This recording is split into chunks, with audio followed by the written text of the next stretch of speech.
Bonjour. À la fin de l'année 2013, les relations diplomatiques entre la Russie, l'Ukraine et la Turquie semblaient excellentes puisque le gouvernement ukrainien était à cheval entre les États-Unis et la Russie, tandis que le gouvernement turc venait de conclure un accord pour le Turkish Stream, c'est-à-dire pour un grand gazoduc qui aurait traversé le pays. Et puis, début 2014, il y a eu ce coup d'État en Ukraine, suivi de la réunification de la Crimée à la Russie. Et là, tout d'un coup, tout a changé parce que l'Ukraine et la Turquie se retrouvaient avec un adversaire commun, la Russie. Donc c'est important de comprendre que l'opposition entre la Turquie et la Russie ne date pas de l'affaire de l'avion du Sukhoi qui a été détruit par les Turcs il y a quelques mois, mais que cela provient de la crise en Ukraine. Donc pourquoi les deux gouvernements ukrainiens et turcs se sont réunis? Eh bien, en réalité, parce qu'on les y a poussés. Parce qu'il y a de grandes différences entre les deux pays. Et la première différence, c'est que l'Ukraine est un pays chrétien, tandis que la Turquie est un pays musulman. Or, les deux pays ont décidé de soutenir ensemble un mouvement tatar, un mouvement islamiste contre la Russie. Alors l'opération entre les deux pays s'est faite assez rapidement. Il y a eu de nombreux voyages des différents dirigeants les uns chez les autres et en plus ils se sont retrouvés dans divers sommets internationaux. Actuellement, la coopération entre les deux États se développe sur trois thèmes. D'abord, il y a une coopération économique. Par deux fois, la Turquie a donné 50 millions de dollars de prêts à faible taux à l'Ukraine. Il y a ensuite, c'est beaucoup plus important, une coopération dans l'action secrète avec le soutien aux organismes tatars. Donc les Tatars, c'est un peuple qui vit d'abord au Tatarstan, mais aussi en Crimée. Et la partie de ce peuple qui vit en Crimée avait, au cours de la Seconde Guerre mondiale, fait alliance avec les nazis contre les soviétiques.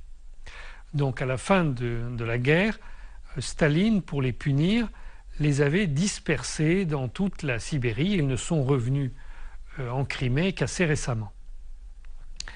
Ces Tatars aujourd'hui sont tout à fait intégrés à la Russie, après avoir été à l'Union soviétique, à la Russie, mais environ 10% des Tatars de Crimée restent avec l'ancienne idée de la révolte contre les soviétiques et donc contre les Russes aujourd'hui. Ces 10% sont soutenus par les États-Unis, particulièrement par la CIA.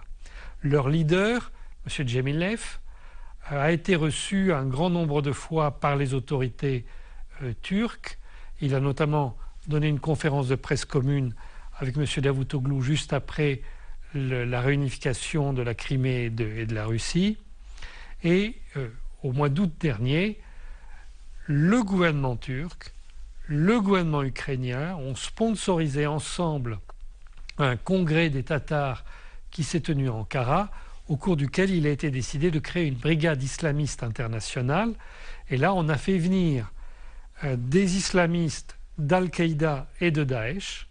On les a transportés à Kherson, c'est en Ukraine, en face de la Crimée. On a créé à cet endroit-là à la fois une base militaire pour eux et on a installé un gouvernement tatar en exil. Et puis depuis Kherson, avec l'aide de la Turquie et de l'Ukraine, cette brigade islamiste internationale a commencé à essayer de saboter l'économie de l'Ukraine, notamment en coupant l'électricité, si vous vous souvenez, au mois de décembre dernier.